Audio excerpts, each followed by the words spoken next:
Magandang umaga mga idol, mapagpalang araw na naman at isang magandang shoutout sa mga taga Laguna dito sa Riles. Magandang umaga sa inyo. At ayan na nga po, naglakad-lakad tayo dyan ngayong umaga kasi nga nagpapapawis si Gido. Maganda kasi ang sikat ng araw ngayong umaga mga idol. Papawis muna tayo dyan mga idol bago tayo pumasok ng trabaho. Ngayon on duty na naman tayo mga idol. Panggabi na naman si Gilog. Kagabi panggabi din. Ngayon panggabi na naman. Pero malaking blessing pa rin para sa akin mga idol. Kasi kahit papano di tayo nawawalan ng trabaho. Shoutout sa inyo dyan. Maraming salamat mga idol sa inyong panonood at pasusubaybay sa mga video ko mga idol. Isang like, isang comment at isang share na rin mga idol para tayo ay malayo pang marating mga idol. Sana samahan niyo pa rin ako sa susunod na video ko mga idol. Maraming salamat sa inyo sa patuloy nyong subaybay sa mga video ko mga idol. Thank you ng marami mga idol. Ngayon, syempre, unti-unti na tayong binibigyan ni Mita ng magandang blessing sa Facebook. Syempre, nagpe-prepare na tayo dyan, mga idol, na tayo magbibis na kasi nga mag-aalas 11 na, papasok na tayo sa trabaho. Pero mas inagahan ko ngayon kaysa kagahapon. Kasi nga, alam ko na naman na traffic na naman ngayon, mga idol. Kagaya kagahapon, traffic, hindi ka na tayo malate mga idol. Kaya ngayon, mas inagahan natin para hindi tayo malate mga idol. At ayan na nga, nakatawid na tayo sa labasan yan mga idol. At ngayon, nagaantay na lang tayo ng jeep na biyaheng UP mga idol. At eto na, nakasakay na tayo dyan kaagad mga idol. Sa awa ng Diyos at hindi naman punuan ngayong araw na ito pero traffic mga idol.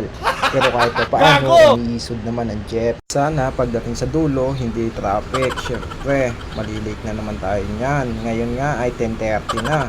Medyo malayo-layo pa ang ating babiyahihin kasi nga medyo traffic na din. Kaya naman naisipan kong i-video para naman makita nyo at masubaybayan ninyo ang biyahe ni G-Log papunta sa trabaho.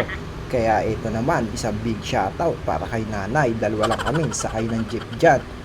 Ay, tatlo pala kami. Sa sobrang laki ni kuya, hindi ko napansin na tatlo pala kami sakay ng jeep mga idol. Kaya naman, isang big shoutout din sa'yo kuya. Sa wakas, nakababa na tayo ng jeep dyan mga idol. Siyempre, dumaan muna tayo dito sa lagi kong iniispatan na grocery. At siyempre, hinahanap ko na naman yung kape. Palipat-lipat nila, inilalagay kung saan ba talaga ang tamang lagayan ng kape nila. At sa wakas, nakita ko na rin ang paborito kong kape, Kopi ko Black Double. Single sana ang bibili natin dyan. Naisipan ko, di nga pala ako single. At yun na nga, tayo magbabayad na dyan. At tinawag tayo dun daw sa kabila mga idol. Ayan, Kopi ko Black. Napakasarap niyan sa hapon. Palagi kong binibili yan. Siyempre, bago tayo pumasok ng trabaho dyan mga idol, magkokobra muna tayo para tayo'y malakas pagdating natin sa trabaho mga idol. Ito ang tanging sandalan ko kapag ako'y napapagod mga idol. Umiinom ako ng cobra para ako'y malakas na naman. Pag uminom ako niyan mga idol, nababawi ko yung lakas ko dyan mga idol. Kulang na lang buhatin ko yung building na pinagtatrabahuan ko at ilipat ko sa kabilang lugar mga idol. Cobra, baka naman.